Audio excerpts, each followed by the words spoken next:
Yo, it's your boy Dctree, and this is Dctree-Nation, the channel on YouTube that covers hoops and heroes. And today we're talking hoops. We're talking about San Antonio Spurs, y'all, and the number 12 pick. Who should they get?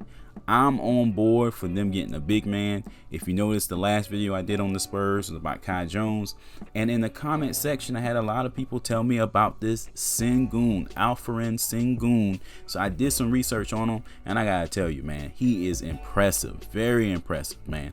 I was more impressed with him than Charles Barkley is with Ginobili. And you pronounce his name a different way. It was a joke, Manu fans. I'm not saying he's better than Manu. It was a joke. I can see y'all getting mad already. Anywho, I was more impressed with this guy than D-Rob was with Pizza Hut that time. You can start by eating your pizza the wrong way. Crust first. That's weird, man. That's too weird. I was more impressed with this kid than I was with Halle Berry when she was a Bond girl.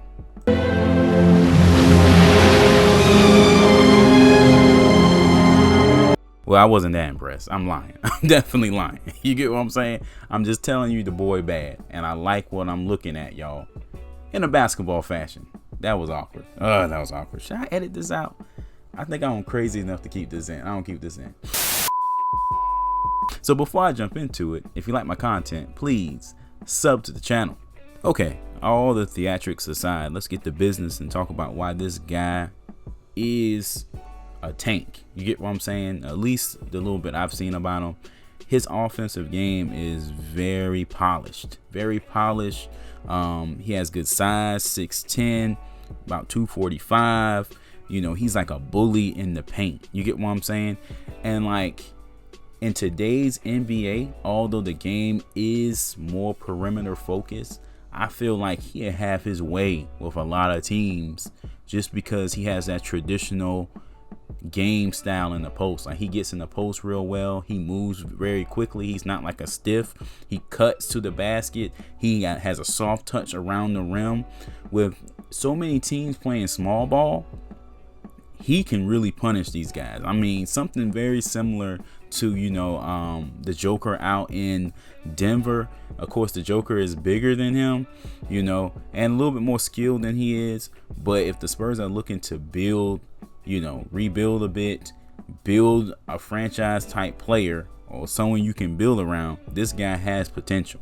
He's only 18 years old. He averaged 20 and 10 in the Turkish championships at 18, and my man didn't even average 30 minutes. He didn't even average 30 minutes, okay?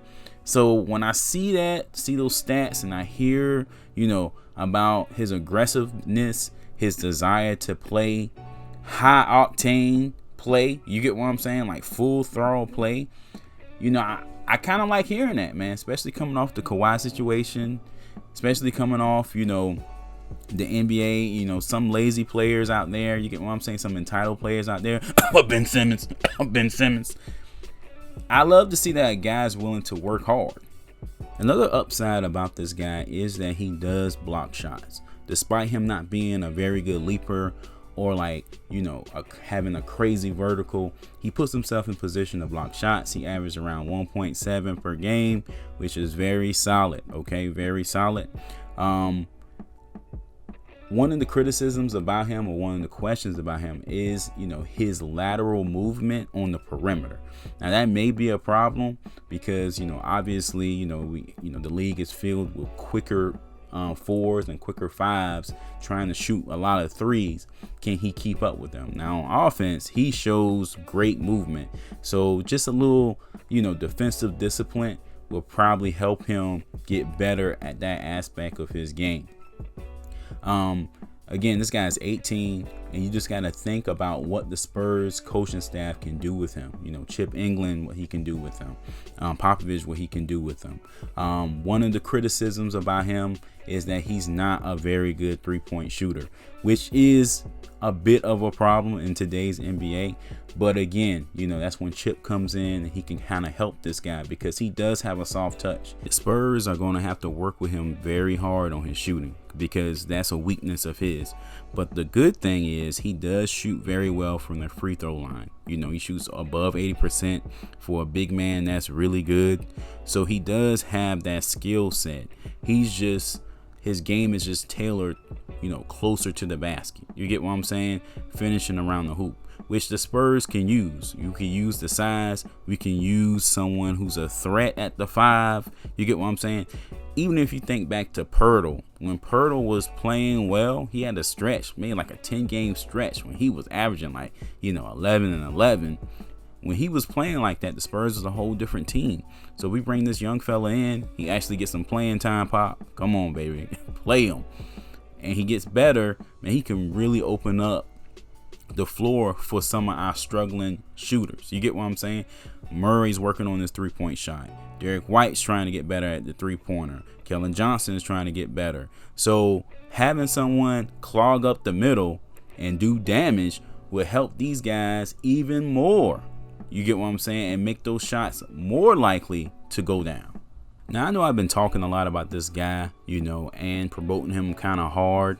But I understand the worry about foreign players. They don't always translate well to the NBA.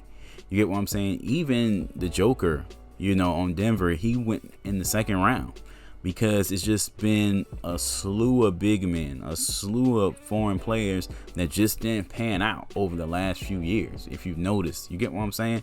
We have our own, project and Luka right now. He's still trying to find his way. We thought he would be a lot better than he is. So I can understand people's apprehension of, buying into a guy like this. But man, his aggressiveness, his energy, his ability to score, with either hand by the basket, his speed for his size on offense is pretty darn promising. So then we come up to another problem. Like, we have the 12th pick. So is he gonna fall to number 12? It's talk about him going, kind of in the 7-8 range. You get what I'm saying? So, we just have to cross our fingers and hope that he even falls to us. Also, shout out to the people in the comment section on the Kai Jones video. Shout out to y'all who put me on to Sengun, because I didn't hear about him before this. College basketball isn't my forte, or like the NBA draft isn't my forte, I should say, because of course he's a Turkish player, but he wasn't on my radar at all. And when I saw him pop up in the comment section so much, I checked him out because I was really big on Kai Jones. Like, I still am, but Kai Jones isn't anywhere near as polished as Sengun right now. It's not even close.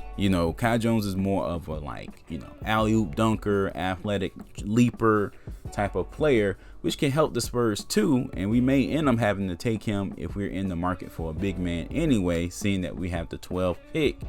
But if it comes down to, Sengun and Kai Jones, you definitely got to go with the Turkish MVP, in my opinion. So shout out to those folks who put me on him. No disrespect to Kai Jones. All right, guys, that's it for this one. Let me know in the comment section, what do you think about this guy? Is it a risk for the Spurs? Let me know. Thanks for kicking it with me, and I will catch you in the next one. Peace.